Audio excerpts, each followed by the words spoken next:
Hello, everyone. This is Gerard Dawson. Thanks for listening to another episode of the EdTech Startup Show. I'm happy to be here on the line today with Dea Auray, the CEO and co-founder of Empowering Writers. Dea, thanks for coming on the show. Thanks for having me. So I was fascinated when we got to meet in person a few months back and talk about empowering writers. So I have a little background, but for the listeners, can you give us a little overview of what you do with your company? Sure. So Empowering Writers was actually born out of my own classroom and my grade level colleague. The two of us were teaching. It was probably 23 years ago when we were in the classroom together. And what had happened was I was a first-year teacher at the time, and I had walked into my classroom, and as any teacher knows, being a first-year teacher is hard enough. What never concerned me or worried me was having to teach writing because I liked to write. So the first year in my first classroom, I had 28 kids, which I honestly didn't know enough to know that that was a lot. And I wasn't all that concerned about it until I started to do our first writing lesson. And the way it worked was that I had inherited a classroom from a teacher that had retired, and she gave me a stack of books of things that she had done in writing. And what I didn't realize at the time was the books that she had given me were really nothing like any of my other grade level colleagues had. In fact, we were pretty much all doing our own thing. And so there was really no consistency in terms of what we were doing in writing. And I still wasn't smart enough to be concerned yet. And what happened was I started to do my first writing lesson, and lots of teachers had said, hey, you know what, remember the kids have to write, they're going to have to write this narrative piece in a few months, and you really want to get them started right away, have them start writing. And a veteran teacher came to me and said, you know, when you start practicing your stories, give them 2 pieces of paper because they'll write more. And I said, oh, what a good idea. So I had talked to my kids about stories, and we talked about, we read some books, we talked about characters and plots and settings, and then I said, okay, boys and girls, we're going to write. And I thought they were going to be excited about this because, truthfully, I was excited. I happen to like to write, and I thought this was going to be fun. And as soon as I handed out the paper, and I said to my students, now, boys and girls, while you're working, I'm going to come around and conference with you. And I sent them all back to their seats, and I sat down at my desk because I think they needed a few minutes to get started. And not 5 minutes later, I've got kids starting to line up at my desk saying, I need a conference, I need a conference. And I said, oh, no, boys and girls, I'm going to come to you. So I sent all my students back to their seats, and now I start to go around the room and try to conference with them. And it probably took maybe 10 minutes into that part of the lesson to realize that I was in over my head, because I had kids waiting to conference with me, and each time I went to go talk to a student, it took 5 or 6 minutes. And while math wasn't my strong suit, it didn't take me long to realize that with 28 kids and conferencing with them with 7 or 8 minutes per conference and moving on to the next, that I could not get through this in any effective way. And that the first student that I spoke to, I was going to speak to weeks later. And it took probably all of about maybe 1 or 2 writing lessons to realize that I didn't like teaching writing anymore. And at that time, my grade level partner and my partner at Empowering Writers now, but at the time she was my grade level partner, happened to be a published author of children's books, and she was my mentor. And so I went to her and I told her about how bad my writing lesson was and how I didn't know what to do, and I didn't even have a lot to offer the kids in terms of feedback, and I really felt like I needed a lot of help. Could she come in? And she's shaking her head the whole time I'm talking to her. And then she says to me, you know what, Dea? My classroom looks the exact same way. And when she said that, while that was comforting as a first-year teacher thinking that I wasn't a total failure, it was also scary to think that she was a veteran teacher. She's been doing this for a lot of years. She was a published author. And her writing class looks the same as my writing class. And so that was the start of what became 5 or 6 years of conversations and co-teaching that we did that really just said, if we're feeling this way, how is everybody else feeling? And what are all the weaknesses in writing instruction? And What do we need to do to change this? And so we gathered a bunch of information about our school. Our particular school happened to want to make writing their goal, so they asked my partner, Barb, to sit on that committee because she was the published author, and they thought that she would have a lot to offer the committee. And the truth of the matter was that the majority of us as teachers were working really hard teaching writing, and very few of us were feeling any level of success. And we were all doing our own thing. We had no common language. We had no assured experiences. And that experience that we had my first year in the classroom resulted in us really working to put together a series of lessons that really changed the face of our writing instruction in our building. And along with that came our writing scores skyrocketed. And then people started saying, well, what are you doing? And that's really how Empowering Writers was born, right out of our classrooms, right out of the need that we had to figure out a better way to teach writing. And it was from there that we took it on the road. Yeah, that's a fascinating story, and I can see your own skill set with storytelling, because it has a great narrative arc to it there.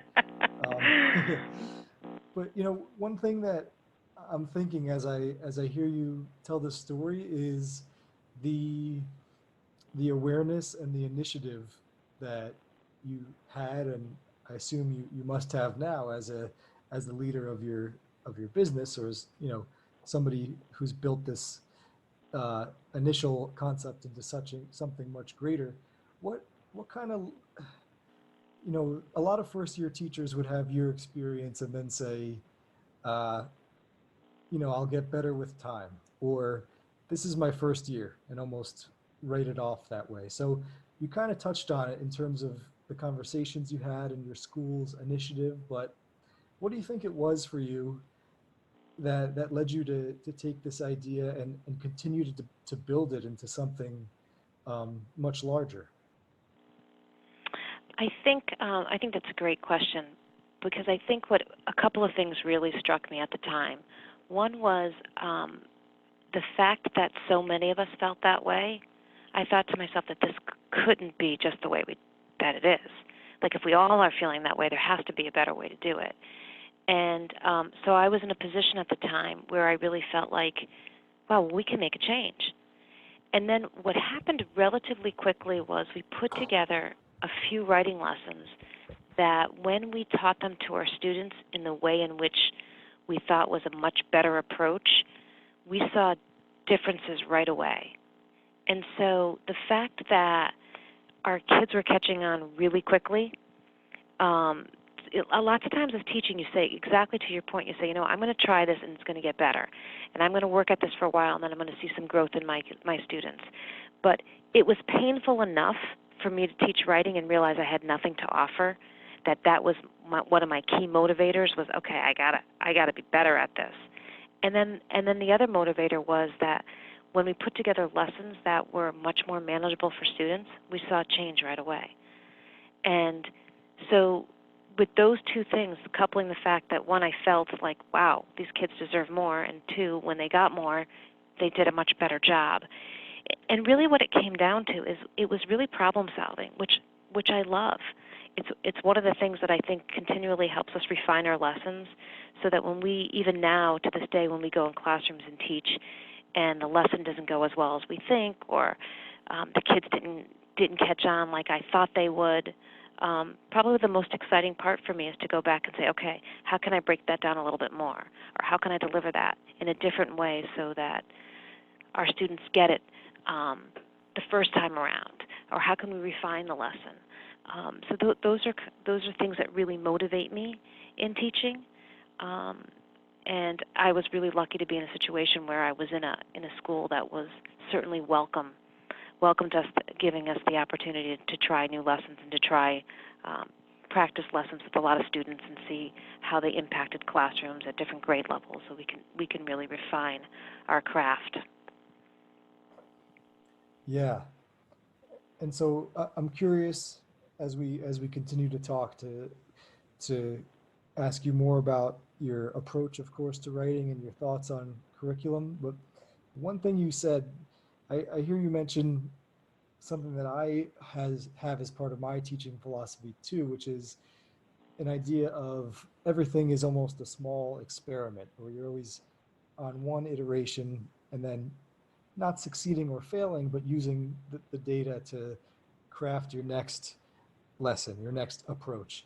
And that's also something that, as I hear you say it, I've heard several other of the folks who are running an education business mention as well, the idea of a process and using your feedback to basically plan your next lesson, or in business, plan your next move. So I'm curious about how your work as a teacher and as a writing teacher relate to your work in business, and how you see them as intertwined. I think they're really closely related, and I was really fortunate in my process of finding my way into the classroom and then out of the classroom into business, was that I started out. I graduated first with a business degree in marketing, and I went out and I worked in business for a while, and then I went back to school for education, and then I got into the classroom. And what I think some of the skills that is the ability to really look at the situation and assess what the needs are. So I'm really fortunate in my business environment that I work with a terrific team. I have a lot of really great people that I get to work with, and we collaborate a lot. And that is the same thing we did in teaching, is that there was no way that we could all be good at everything. We all couldn't be good writing teachers and good reading teachers and good math teachers. I mean, you can be good at all of it, but not great at everything. And so we did a lot of collaboration in our classrooms where we counted on each other. So if my grade level partner was stronger in science, she would weave the science curriculum into the writing, and if I happened to be stronger in the social studies, then I would pick that up. And we would sort of put our problems on the table, and we'd say, okay, how are we going to address this? And that is really similar to how we function here at Empowering Writers. I surround myself with a lot of educators. A lot of the people that work with us were teachers, and they understand certainly what it's like to be in the classroom and the challenges that we face as teachers. And then from a business perspective, I have certainly team members that have never been in the classroom, and we have the ability to collaborate. And again, I think when I come to the table with my team, I know that I'm not good at everything. But I'm really good at assessing what needs to happen, and then I rely on my team to really decide what are some of the best ways to go about it. We all throw our ideas on the table, and ultimately we'll come up with one that works for all of us. So the idea of teaching and collaborating, which started in our classrooms, continues in really every aspect of the work we do. And I think that's, valuing people, valuing what they bring to the table, and certainly being able to assess what we need, that something's not going well. I think we do a really good job at saying, okay, here's what we need to work on. And we come together really well with that. So I really credit the teaching aspect of that, because I saw so much of that kind of work coming out of us all working together. Yeah, the collaboration part is important one to underscore. I see many parallels between running a classroom and running a business. There is. Yeah. Not as much recess, though. Right. And I worked for a little bit in elementary school, perhaps equal amount of chaos at times. Yes, that's but, absolutely true. Yeah. So you mentioned your expertise, and I know from seeing Empowering Writers, and even for folks who haven't checked it out in detail yet, I encourage you to go check out the website and see what's available there, and you'll notice clearly there's a high quality, well articulated approach to writing. So along opening to a simple question for you, what makes a good writing curriculum? So I think one of the biggest challenges, a couple of things, and I would say this, I've talked to thousands of teachers, and there's a lot of writing curriculums out there, and there's a lot of approaches to writing. The biggest difficulty in teaching writing well lies with all of us as the teacher. So oftentimes I say, I don't really care what writing curriculum someone has. If we don't feel like we are teachers of writing ourselves, we're not going to do a good job with it. It just doesn't matter what it is. So what's really most important about a writing curriculum is that the teacher understands how to teach writing. Like, how do I actually do that? And that really comes down to, I think about my first year in the classroom when that whole scenario that I painted for you when I walked around the room trying to conference with these kids, and I realized that I didn't have the kind of feedback that was going to make a difference. I can say to my students, well, that's a really good beginning, keep going, or, oh, I like what you're doing here, can you write a little bit more? Or can you tell me something else about this? But it was all very vague in general. And I did not know how to give my students productive feedback that was going to make a difference. So really, what I needed to learn how to do was to look at writing and, one, to understand it, to know exactly what kind of writing it was. If it was a narrative piece, the goal was to make sure that it entertained an audience of others, and then all of those salient features that are involved in narrative writing. Could I recognize them? Could I tell my students how to do that? Could I teach them all how to add that, to write all those? And generally speaking, when I speak to a group of teachers, and I can have 100 teachers in the room, and I ask the teachers, how many of you have ever taken a course on how to teach writing? There's probably one or two hands that go up. And the majority of us as teachers do not have to take a course. We're not required to take a course on how to teach writing. So when we look at writing curriculum, and even administrators are making choices for writing curriculum, the biggest missing piece is the fact that we need to establish what is our teacher's comfort level in teaching writing. And the majority of writing curriculum out there assumes the teacher knows how to do it, and the majority of our teachers don't. So what do we do differently? In our instruction, we make sure that we first teach the teacher how to teach the writing, and we do that through the skills that we're teaching our students. So as we teach those skills in isolation and discreetly, our teachers are learning them.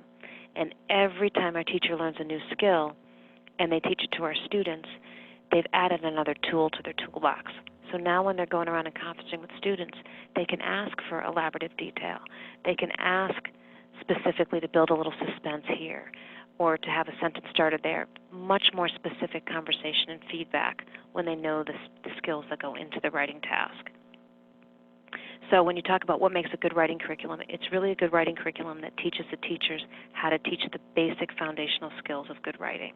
And then from there, once they have it, once kids have those foundational skills and teachers have those skills, they can make anything work. But without those skills, they're going to be circling around a blank page for a long time.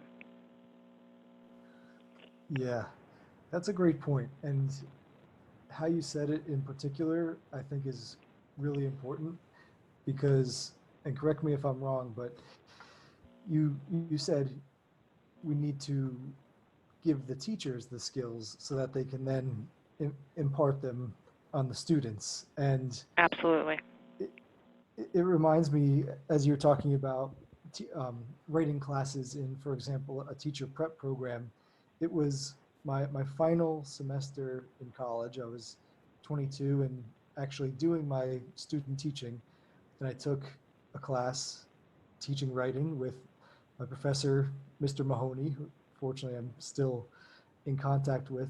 And a few weeks into the semester, where he was having us write so much, and I finally realized, to him and maybe to everybody else, it was obvious. I said, okay, he's forcing us or requiring us to become writers because that's the only way that we can, at least that was his method of getting us to teach writing, was to fully understand every process that we were asking our students to do. So I think that's such an important point that you bring up. But yes, and he was right to do that too. Mm-hmm. Um, yeah, and so I had, an inclination towards writing, but I know that a lot of teachers have a fear or even a dread related to teaching writing because I think they do maybe have concern that it might reflect on their own writing ability or um, their struggles with teaching writing. So what what do you think most teachers might have as maybe a misconception or a clarification? Like, if you had the platform to talk to every writing teacher in America, what would you like to bring up to them? I think one of the misconceptions that we have, there's a couple actually. I think first of all, a lot of us think of writing as an art, that you're either really good at it or that you're not. That you're a naturally good writer or that you're not. And same thing like with art. If you're an artist, you're good at it, and then, or you're not an artist, and people say, "Oh, I write or I don't write." And so that's the first misconception, that writing is somehow an innate ability. When in reality, everybody has the ability to learn how to write and to write well. They're not all going to go on and write novels, but certainly in the form of the kind of writing that we're asking. We're asking our students to do in communicating and creating story and writing expository pieces, we can create really good writers. So that's the first misconception, is that somehow that it's an innate ability, and it's not one that's necessarily always taught. So that's one thing that I think we have to know. The other thing is that a lot of teachers believe that in order to become a good writer, you just have to write. And I agree that to be a good writer, you need to write. But just writing for the sake of writing is not an objective that's going to improve our students' writing ability. So a lot of teachers say, oh, my kids just have to keep writing. They just have to write 30 minutes a day and they're going to be better writers. And they're not. Because I always like to use this analogy about the piano that I have in my house. I want to play the piano. I don't take lessons, and I really don't have a great desire to take lessons. I just want to be able to play one really good song. So when our piano teacher comes over and I say to her, can I just play one song? Can't you just teach me one song to play? She always laughs and says, Dea, you got to take some lessons. And, of course, I haven't taken her up on it. But imagine if she said to me, you know what, Dea, I just need you to just sit at the piano every day for 30 minutes. Every day for 30 minutes. Now, could you imagine if I sat down at the piano? I'm going to tell you in advance, I have no musical talent. If I sat down on the piano and played for 30 minutes every day for 30 days, at the end of the month, would I have anything that sounded like a song? Chances are probably not, because I wasn't given any direct instruction. I wasn't practicing particular skills. If the piano teacher came and gave me a lesson and said, Dea, you're going to practice your scales this week, and I spent the week practicing the scales, and the next week she added another layer of instruction, then another layer of instruction. By the end of the month, and I'm practicing every day for 30 minutes on an objective, chances are I'm going to have something that sounds like a song. And that's what teachers just think, that if I get my kids to just keep writing, somehow they're going to be better writers. And then going back to your point of how teachers feel, probably the hardest part about teaching writing is that we as teachers have to model the thought process of the writing that takes place, which means we're standing up in front of the class, we're putting ourselves in that vulnerable position because we're going to model the writing for our students, and we're going to talk out loud as the author. And we're going to be asking those productive questions. And we're going to show students through those questioning techniques how writing comes to life. And that is a necessary step in order for students to become writers, because they're seeing the thought process of the author. They're hearing vocabulary words come into play. They're seeing them used. And that's what I always call is the dress rehearsal. So teachers need to model the writing component. It's not going to happen. You can't just read a good piece of writing to kids and say, now you try it. And that's where teachers will often say, well, I show them good pieces all the time. Showing them a good piece and actually modeling a piece of writing is very different. So those I think are our three biggest misconceptions that we have in terms of how we approach writing. And I understand the dread in which teachers feel, because it's uncomfortable at first. But I will say that as teachers learn those skills and practice those skills, they become more and more comfortable with the writing instruction. Mm-hmm. Yeah, and when it comes to writing in front of the students, I again agree that's essential, and the explanation of what the decisions the writer is making, the teacher, are so.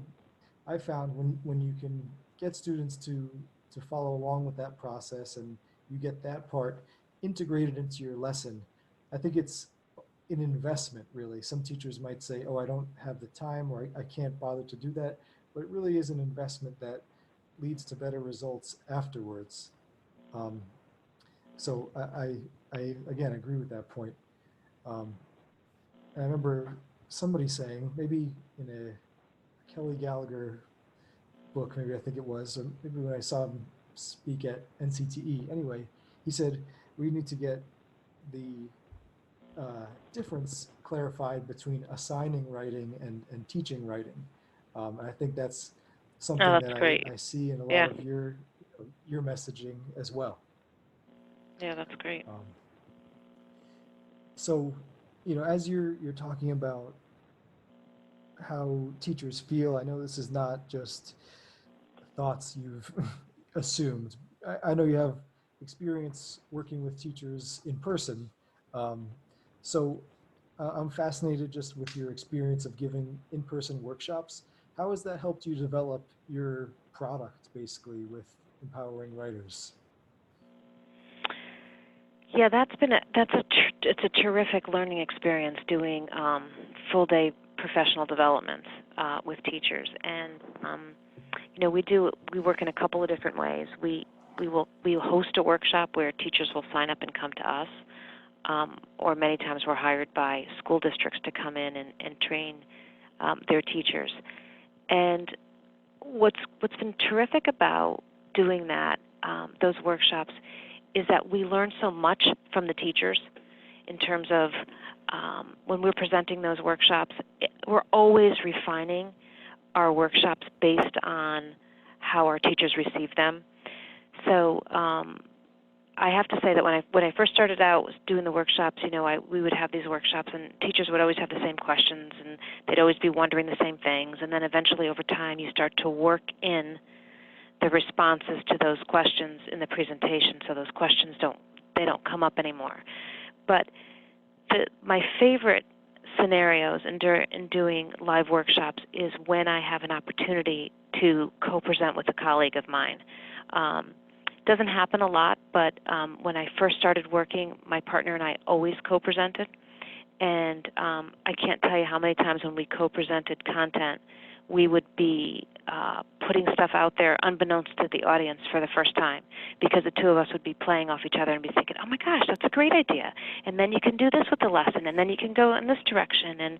And while I think our audience always believed that was part of our presentation, there were certainly ideas that came to life because we had an opportunity to work together. And so when I have a chance to co-present with my trainers, it's such an exciting time, because between the audience input, they're sharing their experiences, and the opportunity that I have to work with one of our trainers, that someone presents a question or will raise an issue about a student that might be reluctant to write, and how can we modify this lesson to meet their needs, and then it becomes this exciting sort of problem-solving scenario, which I really love. So working with the teachers is what continuously drives our curriculum.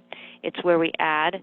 It's where we say, okay, the teachers keep asking for this, or they keep having questions about that. And then as we write our resources and we write new editions, and now we have digital, which we can address really quickly and make changes in, we build in lessons that teachers are looking for, things that really apply to changes that might be occurring in education, or changes in standards that they need to approach things differently.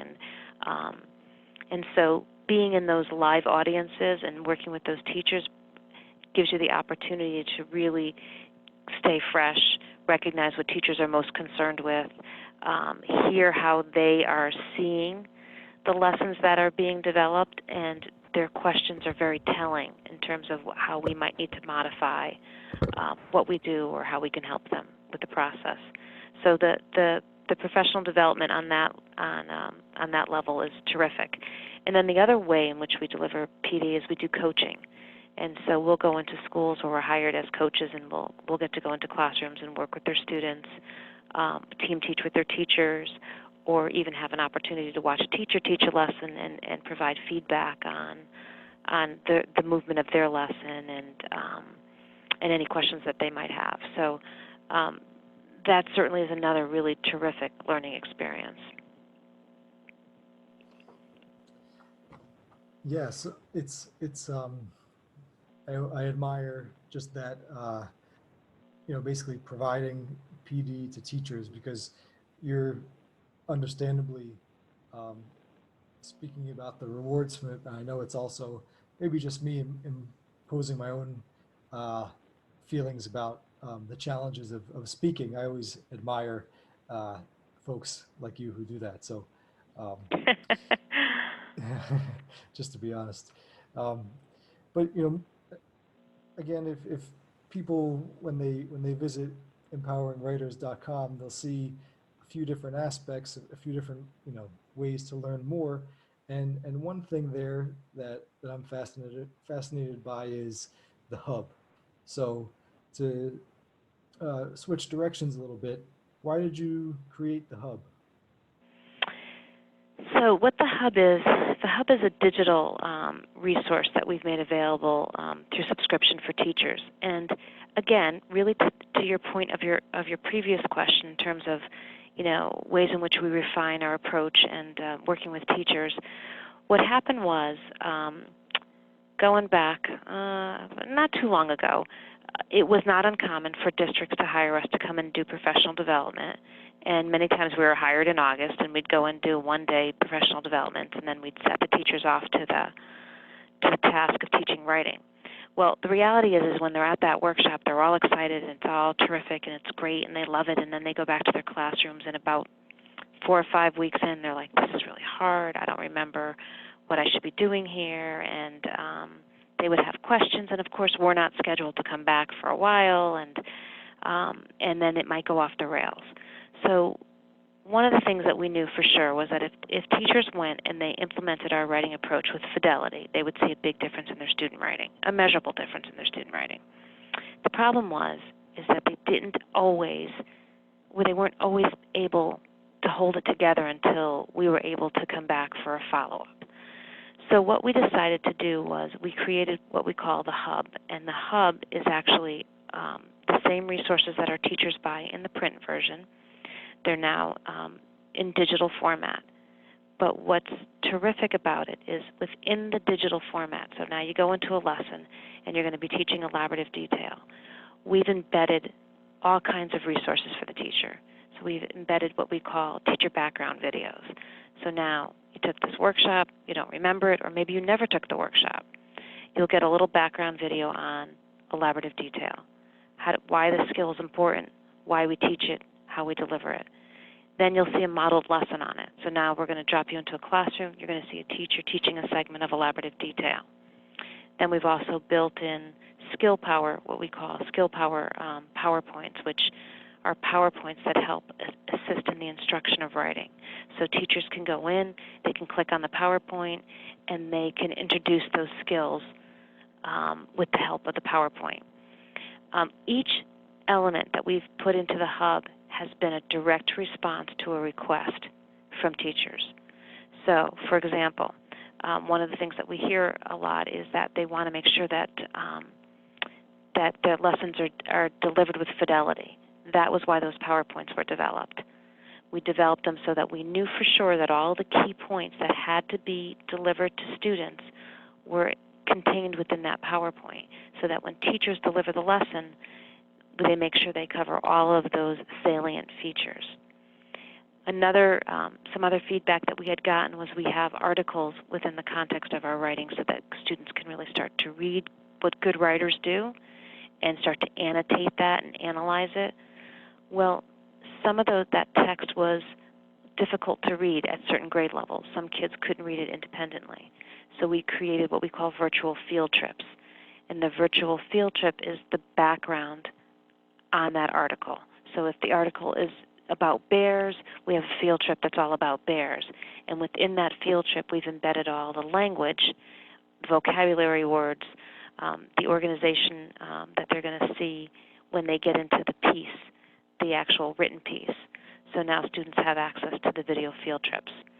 And we just actually embedded a new feature where there's going to be sections where teachers can actually flip through the book if they wanted to actually have that experience of sitting down with the guide and flipping through it. Because for any of us who've been teaching for many years, 25, 30 years ago, we barely had computers in our classroom. And so I happen to be someone who loves to hold a teacher's manual, loves to walk around with it, likes to flip the pages, likes to look ahead. But there's certainly a whole body of teachers out there that prefer to go digital on everything. So the hub is really allowing teachers to do a little bit of both. They can do digital, all those student pages are downloadable, they can assign them. And we really created the hub so that teachers could have what we would call on-demand PD. So anytime you're teaching a lesson, you can jump into our lesson on the hub, and there's going to be all kinds of resources in there that support your instruction, that remind you why, that show you how, that has direct-to-student elements that go along with it. So that was the reason why we decided to create that hub, and I think that teachers have really embraced it for a number of reasons. But certainly the ability to access information in terms of teaching instruction has been one of the more popular reasons that teachers like it. Yeah, that relates really to something I've been noticing and happy to see lately, which is that I feel some teachers, hopefully less and less as time goes by, but when they apply, for them, using a digital tool means to Google what they want to teach and see what comes up. Right. Which, I see that, or I hear about that all the time, which is just, I think it's almost, unless you're looking for, current events, it's almost Right. a disaster of what's going to happen. So when I hear you describe the hub, I think it's really, it's leveraging, you know, uh, things that can be accessed anywhere at any time, but you're doing the curation, the collection, the organization, and the scope and sequence of making the right resources available to teachers, but then also adding in the multimedia, the convenience, and the other features that are perhaps not otherwise available. Yeah, and we've been really selective in terms of what we do because we could basically make every lesson assignable to students, but that's not necessarily going to be the most impactful way to deliver that content. So we are selective to what lessons can be assignable to students and what lessons teachers have to model, and so that we make sure that those lessons are really delivered in the intent that's going to bring about the greatest change for students. When we were working on all these education milestones, I like to think of, my own children went to a school. My two boys went to a school that had decided when they were starting in high school they were going to go to one-to-one iPads. And it was really interesting to watch the instruction because I think initially it came on so quickly that the teachers didn't know how to use the iPads as instructional tools. So they were just using the iPad was becoming the jumping off point for what the instruction was going to be. Like, what can I do on the iPad? Rather than, okay, here's my lesson. How can the iPad enhance that?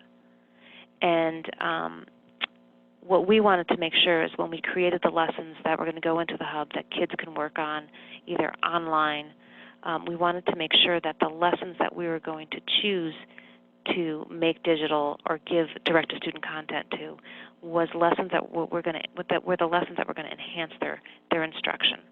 And so that's what's exciting about the Hub, is thinking about ways in which we can really use media in multiple ways to enhance the instruction, which has been terrific in terms of what we could do for kids in building background knowledge. So when they're writing about particular topics, we can put entire videos in there about the Statue of Liberty, or we can go and find all that information for them so that that research that they need to do is accessible, and they can apply it to the writing lesson in a really meaningful way.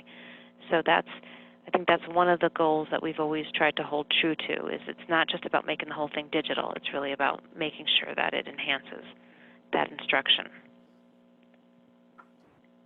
Right, right. Yeah. So throughout the conversation, it's fascinating to me to see how we really started from your first year of teaching now to what the current evolution of your educational philosophy is. So what's something you're either working on for the future or looking forward to when it comes to empowering writers and your work with teachers and students? Well, I certainly think the Hub has created a lot of avenues for us to be able to see how we can help with the instruction. So the technology that's out there, the platforms that's out there, are ways to reach students and teachers has changed dramatically. I can't tell you how many times we're offering quick webinars or creating videos that we're embedding to put into our products. And I think as you know in your business, and any of us know who are working on a regular basis out there in this world of technology, that I think the challenges for us really is how do we keep up with it. I feel that every day that we come in, there's another avenue to explore in a better way to deliver our lessons. And we have a joke in here in our office all the time, because we're saying, the day's going to come, then we're going to be able to beam ourselves into the classrooms so that we can just go right back to teaching it ourselves. And so that might be something that we're looking at. Is how do we bring ourselves right back into those classrooms and teach all these lessons in person directly to the students again.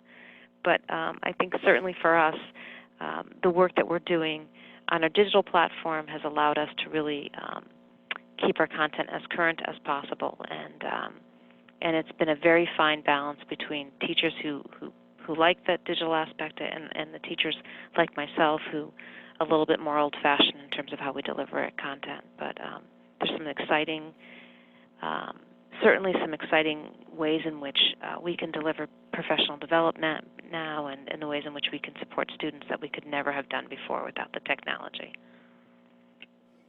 Mm-hmm.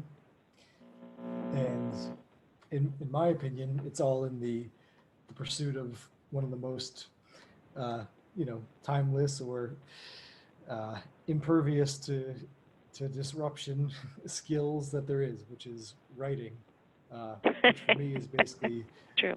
Equivalent to thinking. So I think regardless of how technology changes, the value of writing well will remain. Yes, I love that you said that, because I always like to say that good writing is clear thinking, and and how many times we try to sit down to write about something and realize, well, I'm not really clear on this, and so that's why I think that it is an invaluable skill, writing, and it is closely linked to our ability to read strategically and to read well. And I'm hoping that as we move forward with empowering writers, we continue to say that although we call ourselves empowering writers, really what we are is also creating really strategic readers and strategic thinkers. Mm-hmm. Yeah. So as an English teacher myself, certainly a message that I am on board with.